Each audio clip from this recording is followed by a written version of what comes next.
Bonsoir, il est 20h sur les antennes de la télé Futur Média. C'est parti pour le sommaire de ce journal. Le camp de Khalifa Sall répond aux accusations de Dakar Demdik après l'incendie du bus à hauteur de Grand Yoff. Pour Moussa Taye, conseiller juridique du maire de Dakar, ces actions sont juste le fruit d'une manipulation de l'État. Installation ce jeudi de la 13e législature politique et membres de la société civile se prononcent sur les attentes et défis du nouveau Parlement. Ce 14 septembre va marquer le 20e anniversaire du rappel à Dieu de Mame Abdoul Aziz Sy Dabakh. Le politologue Serigne Saliou Gueye soutient que la classe politique devrait s'approprier le discours du saint homme plus que jamais d'actualité de nos jours. Les populations de Mboula dans la commune de Linguère déterminées à mettre fin à la vente de terres aux paysans. Elle invite les autorités étatiques à réagir et demande le départ de leur maire. Voilà le sommaire de cette édition. Tout de suite le développement.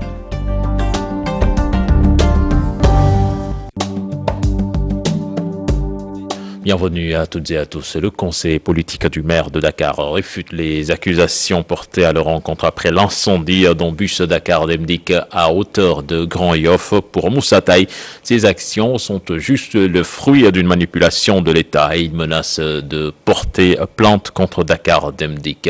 Je vous propose d'écouter, il est interrogé par Cheikh Hassan Affal et Pape Sangoné Baye. Je m'inscris en faux contre ces accusations. Depuis le début de cette affaire, nous avons toujours utilisé des moyens légaux avec deux leviers, le volet judiciaire et le volet politique. Nous n'avons jamais usé de violence, ni verbale, ni physique. Si ces allégations continuent, nous allons devoir porter plainte contre Dakar Demdik. Vous vous imaginez des jeunes de Khalifa qui viennent brûler les bus en criant Khalifa, libérez Khalifa. C'est pas possible. C'est la preuve, c'est une manipulation du pouvoir qui a utilisé d'autres jeunes, le nom de Khalifa, pour salir notre peau et nous empêcher peut-être demain d'aller à l'Assemblée nationale. Nous continuerons ce combat en utilisant les voies de droit. L'Union démocratique des travailleurs de Dakar Demdik déplore cet acte criminel. Selon son secrétaire général Mamadou Goudiaby, la société Dakar Demdik est un patrimoine national qui emploie beaucoup de Sénégalais. Le syndicat compte se lancer dans la sensibilisation des citoyens pour faire comprendre aux Sénégalais la mission de Dakar Demdik. Ibou Diouf Diafaraba. Un acte de criminalité qui frappe encore la société de transport public Dakar Demdik. Il vient s'ajouter aux nombreux mots qui gangrènent l'envol de la boîte. Un bus incendié, un acte déplorable. Il y a le manque à gagner parce que le bus a été amené pour être remboursé. Même s'il est remboursé, qu'est-ce que ça génère en matière de perte d'emploi? Un seul bus prend en charge 7 personnes. Aujourd'hui, en brûlant ce bus, on est en train de mettre en chômage 7 personnes à Dakar Demdik. Dakar Demdik, un patrimoine national qui est souvent attaqué par des citoyens mécontents, une manière qui plombe le développement de la société. Nous, on était contre que l'on peigne les bus à des couleurs du régime en place. C'est ce qui révolte les gens. Mais quel que soit le motif d'énervement, le motif qui a poussé à faire ça, ces gens qui ont brûlé, sont-ils de Grand Yoff? On ne sait pas. Ou d'où qu'ils viennent, qu'ils sachent qu'aujourd'hui, puisque c'est une zone qui n'est pas en sécurité, on a isolé la zone pour essayer de sécuriser nos biens, nos outils. Mais ça porte atteinte à l'intégrité même des populations. Après la direction générale et le personnel, le syndicat Maison est aussi interpellé pour mieux protéger cet outil de travail. On pourrait faire du dent pour dent, œil pour œil. Mais on ne peut pas mettre dans chaque bus des syndicalistes pour surveiller. On ne peut pas mettre dans chaque bus des policiers pour surveiller ou des gendarmes pour surveiller. Aujourd'hui, ce qui sied, c'est que c'est la conscientisation des masses. Il faut que le peuple prenne conscience que c'est un outil de bien public. En attendant de situer les responsabilités, Dakar Demdik renforce sa sécurité et se prépare à la sensibilisation des usagers. L'objectif est de permettre à cette société de transport de servir dignement les Sénégalais. Ibou Diouf, installation ce jeudi de la 13e législature. Ce sera certainement le principal centre d'intérêt de l'actualité politique. Un contrôle le plus strict de l'action gouvernementale, la réforme de l'institution et le renforcement des capacités des députés. C'est essentiellement les défis qui attendent la 13e législature. Maître Djibril War de Benno Bokk Yakaar et Waldo Ndiaye de la société civile. On parle dans ce sujet signé Dissa Prera et Pape Sangone Baye. Absentéisme, manque de discipline, déficit de compétences, autant de griefs portés à l'encontre des députés de la 12e législature. Des propos reconnus, mais également des acquis à consolider de l'avis de nos interlocuteurs. La 12e législature, je pense que ça a fait l'objet de beaucoup de débats. Certains même disent qu'il y a eu des régressions démocratiques, notamment par exemple quand on a changé le règlement intérieur de l'Assemblée nationale par la diminution du nombre des groupes parlementaires. Ça, je pense que c'est vraiment une régression démocratique parce que ça n'aide pas dans le sens d'avoir une plus grande pluralité des sensibilités au niveau de l'Assemblée. Faisant le bilan, faut se reconnaître quand même que cette 12e législature, qu'on a traité de tous les mots, c'est l'Assemblée la plus nulle, parce qu'il y a un problème peut-être de comment on appelle ça, de visibilité. On a un service de communication. Mais je crois qu'il y a une méconnaissance quand même du travail des députés dans leur quotidien, aussi bien au niveau de l'Assemblée nationale. La 12e législature a terminé son mandat. Une nouvelle Assemblée est née au lendemain des élections du 30 juillet. Un Parlement qui, aujourd'hui, fait face à de nombreux défis. Les députés sont attendus sur des questions relatives à la réforme de l'institution, mais aussi au renforcement des capacités des parlementaires. Vraiment, l'acquisition de nouvelles réformes au niveau de l'Assemblée. Il faut que le règlement intérieur de l'Assemblée nationale reflète réellement les démocraties avancées. Ça, c'est un. Deuxième élément, il faudrait également que les députés soient davantage outillés dans le contrôle des politiques publiques. Et également, même le personnel de l'Assemblée nationale, il est important aujourd'hui de les accompagner davantage pour qu'ils soient plus performants. Quand il n'y a pas de discipline, il n'y a rien. Ça, c'est le premier élément. Qu'on applique de façon stricte les dispositions de l'Assemblée nationale, dans le comportement et dans l'hémicycle et même dans le dehors. Qu'on note la présence, ça le règlement le prévoit.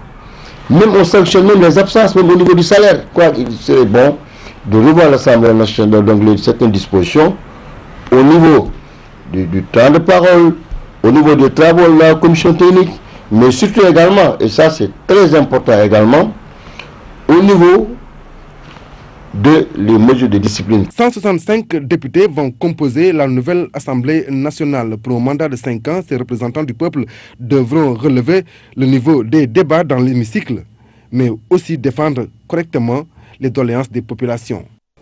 Et pour en parler, on a invité dans ce journal, il s'agit de l'ancien député Cheikh Oumar Sy. Monsieur Sy, bonsoir. Oui, bonsoir. Justement, l'installation de cette 13e législature, c'est demain. Dites-nous en quoi consiste cet événement et l'importance que cela revêt. Je salue les téléspectateurs de TFM et surtout je félicite les nouveaux parlementaires qui vont être installés demain. C'est quelque chose de très majeur pour une nation comme le Sénégal. C'est chaque 5 ans. Les Sénégalais ont décidé de voter pour 165 députés et ils vont avoir pour rôle de veiller à ce que l'on vote les projets de loi, les propositions de loi, les lois budgétaires.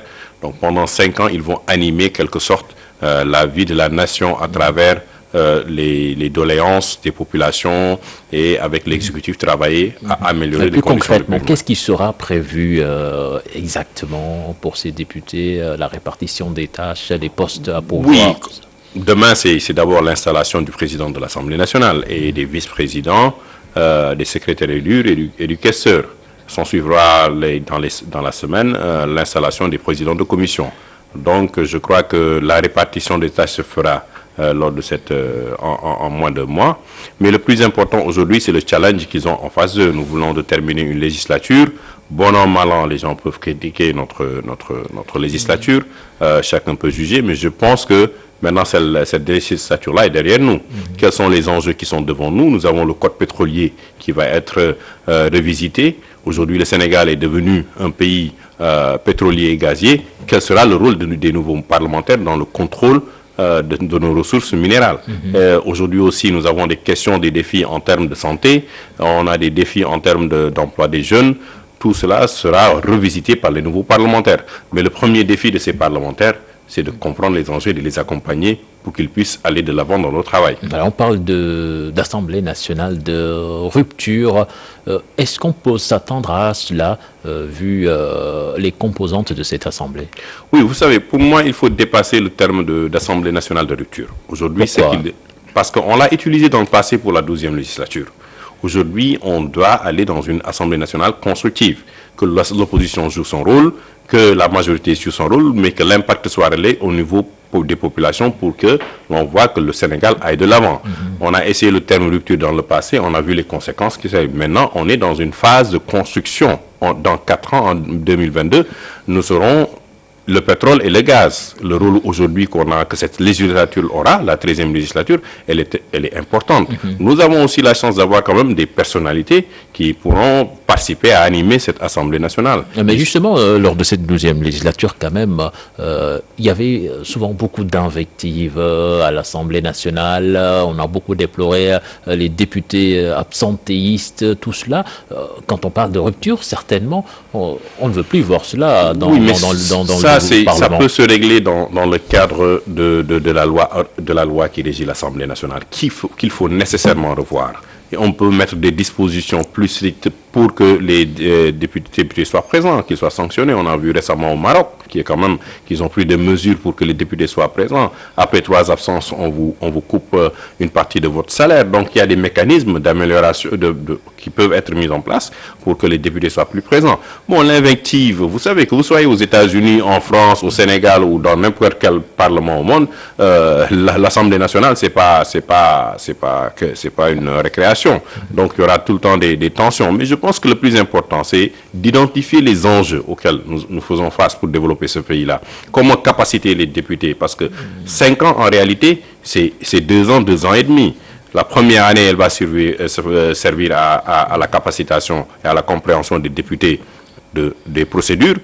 La deuxième année, la troisième année, ils commenceront à entrer réellement en fonction. Pratiquement la 4e année, ils sont presque partis. Donc, ils ont 2 ans de travail. Et les accompagner et faire en sorte que la 13e législature soit de loin meilleure que la 12e législature. Et ça, c'est possible parce qu'il y a des acquis qui sont là-bas. Moi, j'étais secrétaire exécutif du réseau pour la bonne gouvernance des ressources minérales. Il y a un secrétariat permanent sur ces questions de ressources minérales-là. Vous avez aujourd'hui des études qui ont été faites pour améliorer l'Assemblée nationale en termes de procédures. Il faut créer des sous-commissions au niveau. Il faut réformer aussi l'institution parlementaire pour qu'elle s'adapte à nos réalités aujourd'hui. Voilà, on va parler de la composition de cette Assemblée nationale qui est passée de 150 à 165 députés en raison de la création de ces 15 sièges alloués à la diaspora. Le chiffre n'est pas un peu trop élevé? Bon, 165 députés trop élevés, je dirais que pour moi, c'est 15 députés de la diaspora, ils sont issus de la diaspora. Bon, je dirais que je comprendrais, j'accepterais qu'on ait 15 de plus. C'est pas ça le problème. Quel sera l'impact de ces 15 députés? Et justement, comment est-ce qu'ils vont s'y prendre, ces 15 députés? Voilà, la députés méthodologie, c'est plus important. Est-ce qu'ils vont être mis dans les mêmes conditions que les députés qui sont là au niveau national? Est-ce qu'ils auront les mêmes rémunérations? Comment ils vont aller faire le travail au niveau international? Si vous êtes un député de l'Europe, comment vous allez vous déplacer? Les conditions de votre travail au niveau de la diaspora? Parce qu'il y avait des députés de la diaspora dans la 12e législature. Sinon, à la fin de cette législature, on peut revenir à 150 députés. On jugera de cela, mais je pense que le plus important, c'est de travailler à ce que ces députés de la diaspora aient un réel impact pour pouvoir mobiliser les ressources de la diaspora dans le développement du Sénégal. Comment ils vont s'y prendre? Est-ce qu'ils ont cette expertise-là? Est-ce qu'il faudra les accompagner? Je crois que le débat est à ce niveau-là. C'est une manne financière de plus de 1000 milliards. Comment ces députés-là peuvent travailler au sein des commissions pour faire en sorte que cette manne puisse contribuer au développement du Sénégal. On parlait tout à l'heure d'Assemblée nationale de rupture. Certainement, il y aura des groupes parlementaires à l'Assemblée nationale. Mais le rôle du député exactement, est-ce qu'on peut accepter un député avec son libre arbitre au sein d'une majorité ou bien d'un groupe parlementaire? Bon, tant qu'on ne change pas le système, le député vient d'un parti, est issu d'un parti ou d'une coalition. Donc il y aura certainement une certaine discipline. Mais une fois élu, il y a quand même une certaine liberté que le député a dans sa prise de parole, dans ses actions, dans ses activités. C'est vrai que des fois, vous avez la pression du parti politique pour vous remettre à l'ordre, mais le député, quand même, a une marge de manœuvre pendant ces 5 ans-là. Il y aura le groupe majoritaire, certainement, Benno Bokk Yakaar avec 125 députés. Vous aurez le groupe Wattu avec 20 députés, Manko, après vous aurez les Purs et les autres. Donc, vous aurez quand même 2 grands groupes, Benno Bokk Yakaar et Wattu, et on verra est-ce que les autres vont se regrouper pour former un groupe parlementaire pour avoir une réelle... Mais le député peut quand même, parce que avoir le titre de député vous ouvre l'opportunité de pouvoir vous adresser au peuple à travers la presse, à travers des activités de redevabilité parlementaire, à travers les partenaires qui peuvent vous accompagner pour mettre en exergue certaines situations sociales et économiques. Et je crois que le député, quand même, s'il comprend son rôle très tôt, peut avoir un impact au niveau de l'Assemblée nationale. Mais il doit être accompagné parce qu'il n'y a pas d'assistanat au niveau de l'Assemblée nationale pour dédié aux parlementaires. Et c'est un handicap réel face à l'exécutif. Justement, Benno Bokk Yakaar sera largement majoritaire dans cette Assemblée nationale. Peut-on ne pas craindre cette majorité mécanique qui souvent peut poser problème? Oui, ça pose problème et j'espère qu'avec cette majorité, ils ne vont pas abuser. C'est ce que je peux dire parce que nous avons vécu les procédures d'urgence, nous avons vu des projets de loi qui sont venus et finalement on a dû les rectifier parce qu'on sent qu'on a trop de pouvoir, on peut passer les lois comme on veut et on se rend compte que même avec ces procédures d'urgence-là, l'impact n'a pas été... l'impact recherché n'a pas atteint son objectif. Et aujourd'hui, avoir une majorité de 125 députés ne vous empêche pas de réfléchir sur les projets de loi que vous allez proposer et d'en discuter, parce que si vous ne discutez pas réellement de l'impact, et même évaluer les lois qui ont été votées lors de la 2e législature, avant de proposer d'autres lois. Donc avoir une majorité mécanique, ça peut aider l'exécutif, mais ça peut aussi être un handicap aux yeux des populations qui nous ont décrié déjà avec lors de la 2e législature.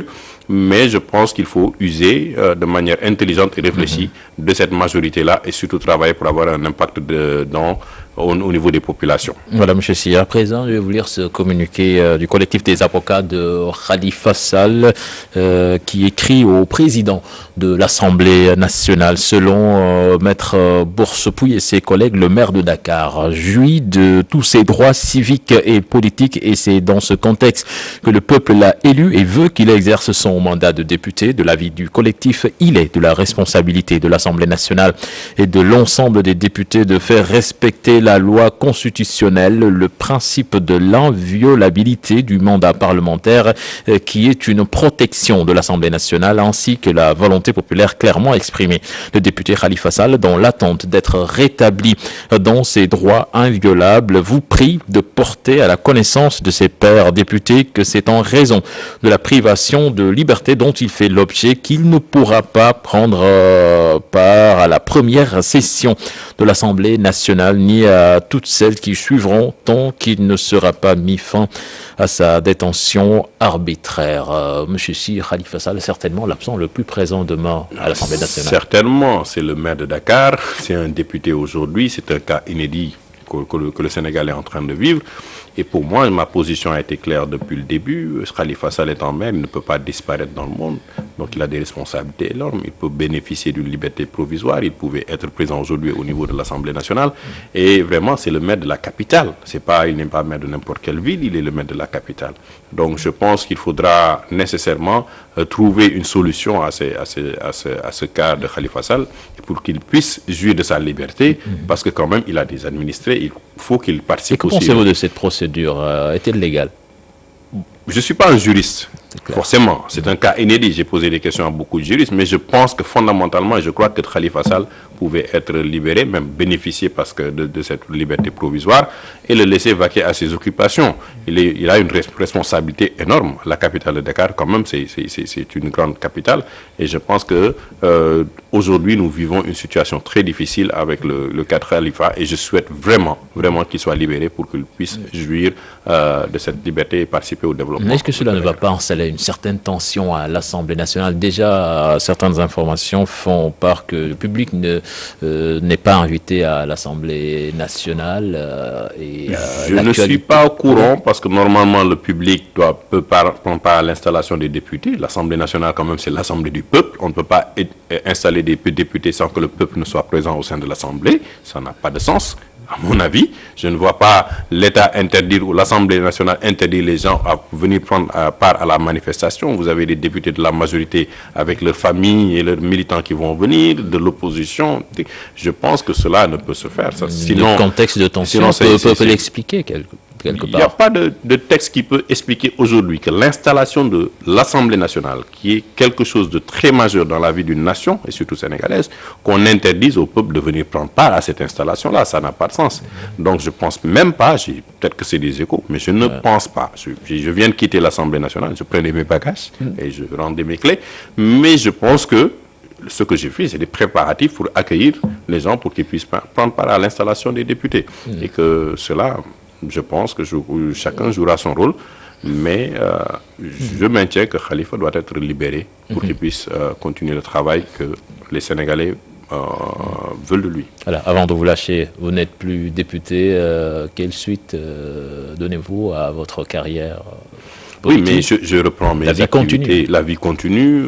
Je suis disposé à accompagner les parlementaires qui viennent d'être installés. Quand même, nous avons, lors de la 12e législature, mis en place le diplôme de droit et pratique parlementaire où 35 députés ont une capacitation dans ce secteur-là. Je suis là pour servir la nation, pour construire. Donc, il y a une vie après l'activité parlementaire. Je remercie le peuple sénégalais, je remercie mon parti, mon leader c'est Mansour Sy Djamil, et je pense qu'après, je peux contribuer à autre chose, et j'ai déjà commencé, et surtout la capacitation des jeunes. Parce que je trouve quand même anormal, aujourd'hui, que les jeunes ne soient pas bien représentés à l'Assemblée nationale. Sur les 165, vous n'aurez que 4 jeunes. Et je pense que la 14e législature, les jeunes doivent accéder à partir de 20 ans aux instances de décision comme l'Assemblée nationale. Et au lieu de parler de parité, de parler genre hommes, femmes, jeunes, handicapés, pour avoir une meilleure représentation au niveau de l'Assemblée nationale, je suis là surtout pour capaciter les jeunes pour préparer l'avenir. Merci M. Sy, c'était un plaisir de vous avoir dans ce 20h de la télé Futur Média. Le reste de l'actualité Pikine, la colère enfle après la formation du nouveau gouvernement. Les femmes APR de Pikine exigent la promotion des cadres du département et menacent de geler leur activité. Là-dessus, je propose d'écouter Awa Thiam qui porte leur voix, des propos recueillis par Salif Sow et Asmalik Diop. Pour nous, les femmes de Pikine, on n'a pas senti. On ne s'est pas bien senti dans le gouvernement. Parce que le président Macky Sall, pendant les élections législatives, elle a mis Awa comme tête de liste départementale. Et ce n'était pas évident que Awa a gagné les 12 communes parmi les 16. Donc le président doit renforcer Awa à l'Assemblée nationale. Une injustice totale parce que c'était Alioune Sall et Abdoulaye Timbo, notre coordonnateur, le maire de la ville de Pikine, comme Alioune Sall, le maire de la ville de Guédiawaye. Ils voulaient tous être tête de liste départementale. Le président Macky Sall les a retirés tous les deux. Par suite, hier, on a entendu dire le président Macky Sall a nommé Alioune Sall directeur général. Donc, nous aussi, Abdoulaye Timbo aussi, il mérite d'avoir quelque chose pour bien soutenir le département de Pikine. Nous les femmes, depuis 2008, nous sommes très fatigués. Nous sommes derrière le président Macky Sall depuis 2008. On nous a rien. Le président n'a pris aucune femme de Pikine pour la mettre quelque part. On ne va plus mobiliser. Nous sommes fatigués. Mobiliser seulement. Donc, le président Macky Sall doit revoir la situation de Pikine. À Ziguinchor, les frustrés de la paire proche de l'administrateur général du FONGIP montent au créneau. Ils estiment que leur mentor mérite mieux que de gérer ce fonds de garantie. Ils ont à cet effet organisé une conférence de presse. Les propos de leur porte-parole recueillis par Boubacar Diassi et Lamine Magnan. Mais Doudouka, il est de Ziguinchor. Il a œuvré, il a combattu pour les élections législatives. Nous avons toujours accompagné le président, bon gré, mal gré. Bon, pincement au cœur parce que, vous savez, Doudou, celui qui a faim a toujours besoin d'être alimenté de plus. Et donc nous allons toujours demander à ce que Doudou soit considéré comme un leader de la Casamance naturelle. Parce qu'il a dépassé loin, n'est-ce pas, le département de Ziguinchor. Il est parti accompagner des élus de la Casamance naturelle. Donc c'est des maires qui l'entourent aujourd'hui. Et ces maires ont besoin d'être aussi accompagnés. Et celui qui nous a accompagnés jusqu'ici, c'est Doudouka. C'est pas suffisant, si vous voulez. Donc s'il n'est pas nommé, si on lui confie encore d'autres tâches, je pense qu'il y a encore des tâches plus importantes que le président peut lui accorder. Voilà pourquoi aujourd'hui, nous pensons qu'on peut toujours demander pour n'est-ce pas, notre leader Doudouka. Je vous l'annonçais dans les titres, ce 14 septembre marque le 20e anniversaire du rappel à Dieu de l'Hadji Abdoulaziz Sy Dabakh. Le discours du guide religieux plus que jamais d'actualité. Pour l'analyste politique Serigne Saliou Gueye, il y a nécessité pour les élus et dirigeants politiques de se réapproprier son discours. Je propose de le suivre dans cet élément signé Moussa Ngom et Thierno Laurent Mendy. Un homme de Dieu et un chantre de l'érudition, s'il y a l'évocation du nom d'Abdou Aziz Sy Dabakh vient à l'esprit le modèle de piété et d'intégrité que fut le troisième khalife général des Tidjanes, il n'en est pas moins de sa dimension politique. C'était un homme essentiellement politique.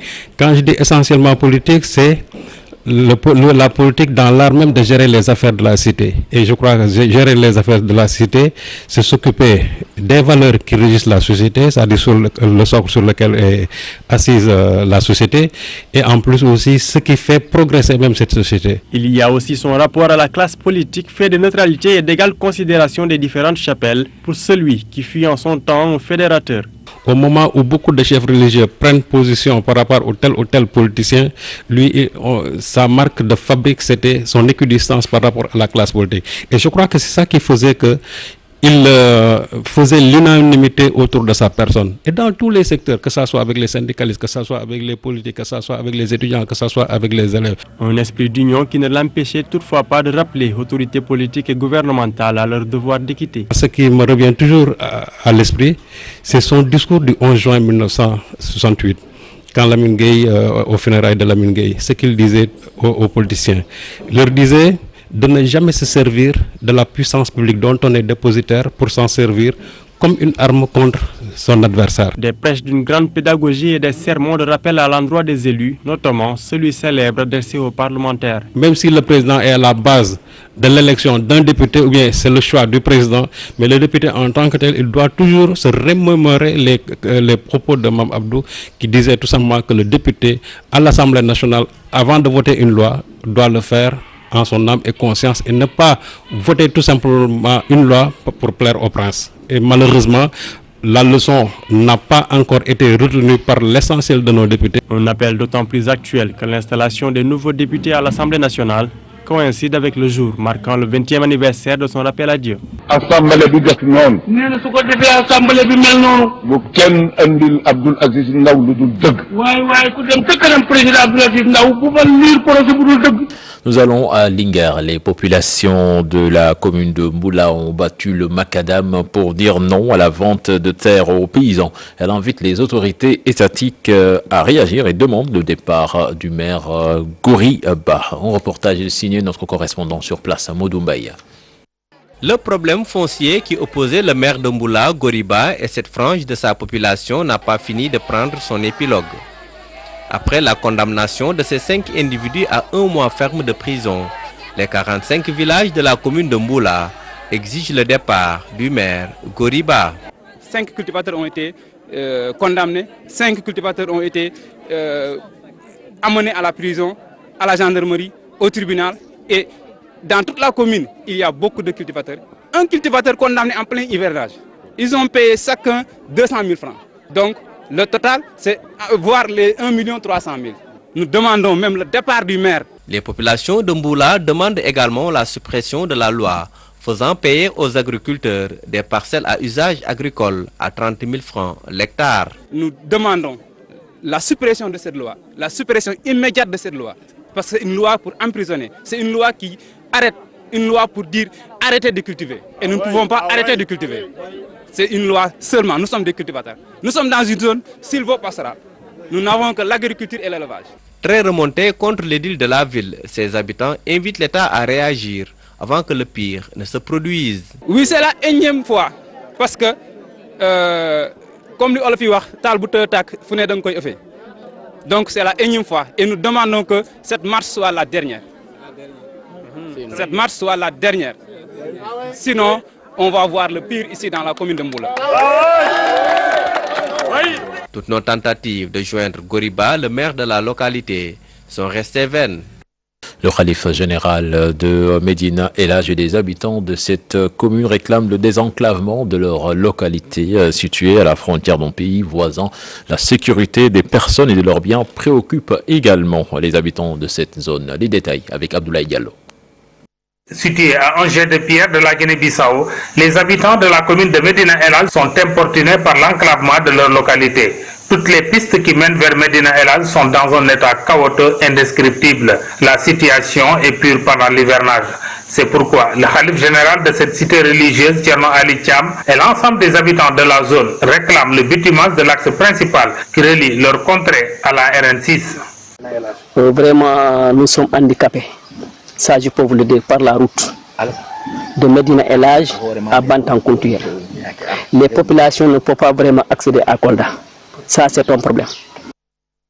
Véritable ouf de soulagement pour les patients de Koumpentoum. Ils n'auront plus à faire des centaines de kilomètres pour se rendre à Tamba ou Kaolack pour se soigner. Le district vient d'être doté d'une radiologie osseuse de 13 millions de francs CFA par le conseil départemental de Koumpentoum.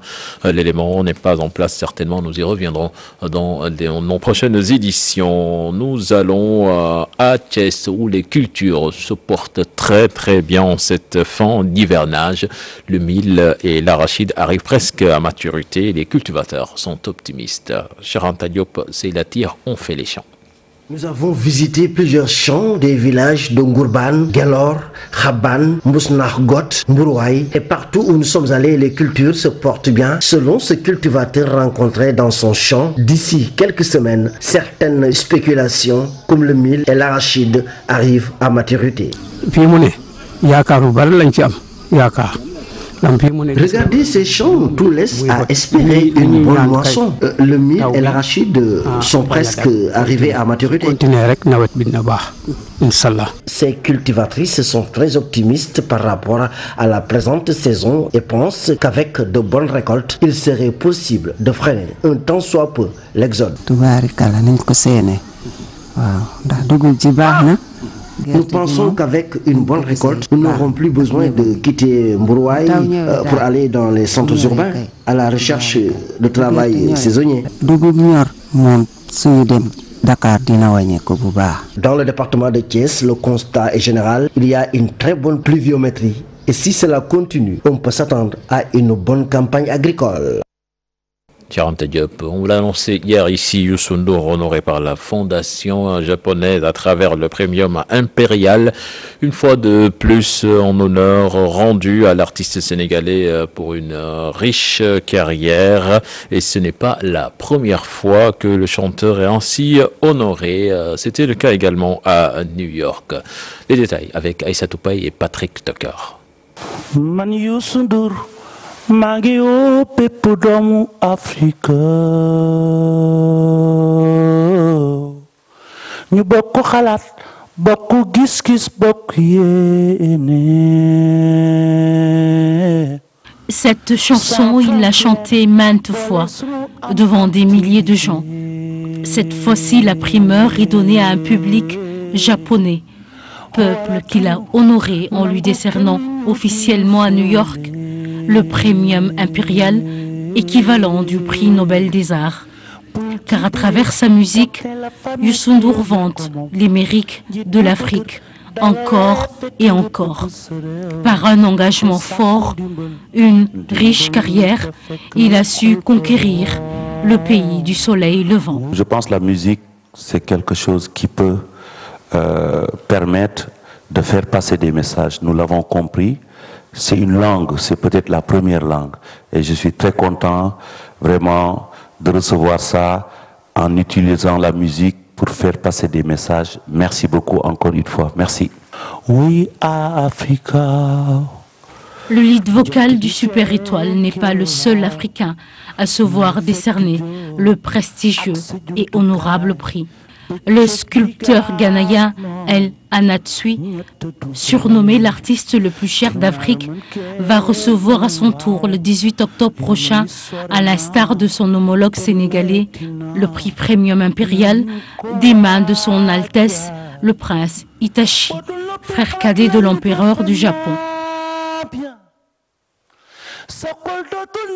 D'autres lauréats vont être aussi honorés, à savoir Shirin Neshat, Raphaël Moneo et le danseur lettonien Mikhail Barashnikov.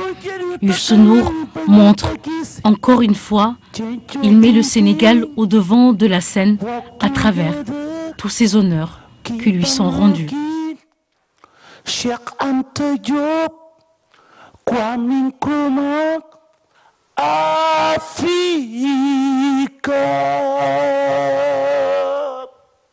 Des vacances, pas de tout repos pour les jeunes de Djiddah Thiaroye Kao dans la banlieue dakaroise. Deux d'entre eux, Dame et Khadim, ont choisi de ne pas rester bras croisés. Leur quotidien se passe entre les travaux de vacances, l'école coranique et la distraction. Un reportage est signé Aïssatou Paye et Mas Ndiaye.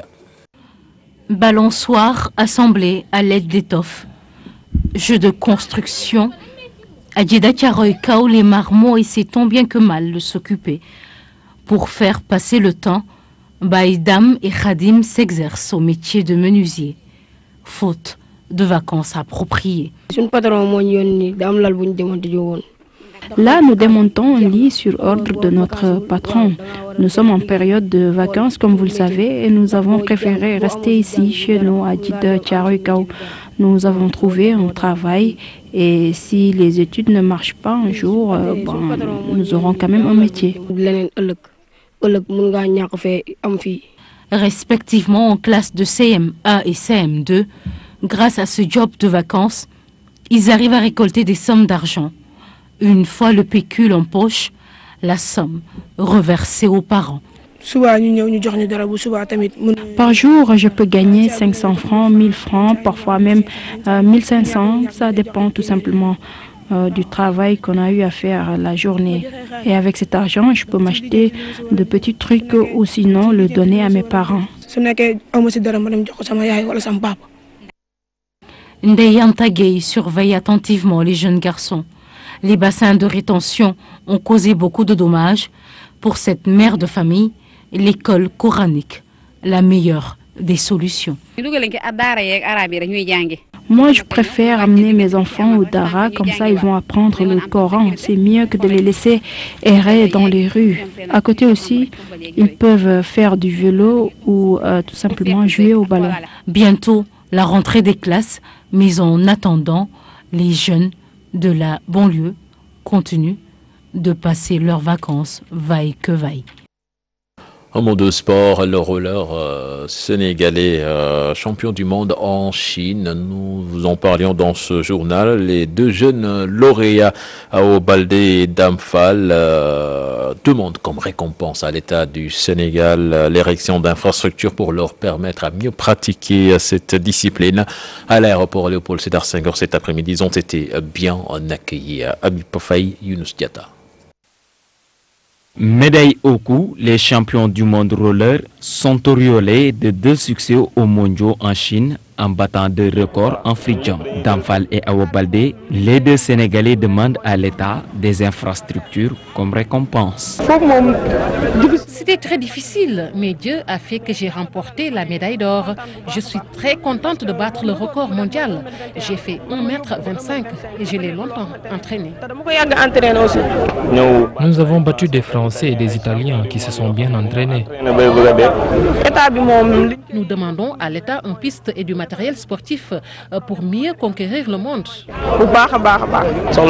Nous n'avons pas besoin d'argent, mais seulement de matériaux. Ils étaient 4000 athlètes à convoiter des médailles. Le Sénégal s'offre l'or. Un travail d'équipe est à la base avec les maigres moyens octroyés. On va installer notre bureau, commencer les championnats régionaux, les championnats nationaux pour pouvoir regrouper les enfants pour préparer la Coupe d'Afrique au Togo. La Fédération sénégalaise de roller Esquette compte accroître l'audience de ce sport à travers des chantiers à promouvoir. Habib Faye, merci. C'était le dernier élément de ce journal. Prochain rendez-vous pour l'information. Ce sera à 0h avec le tout en images. Excellente suite de programme en compagnie de la Télé Futur Média. Au revoir.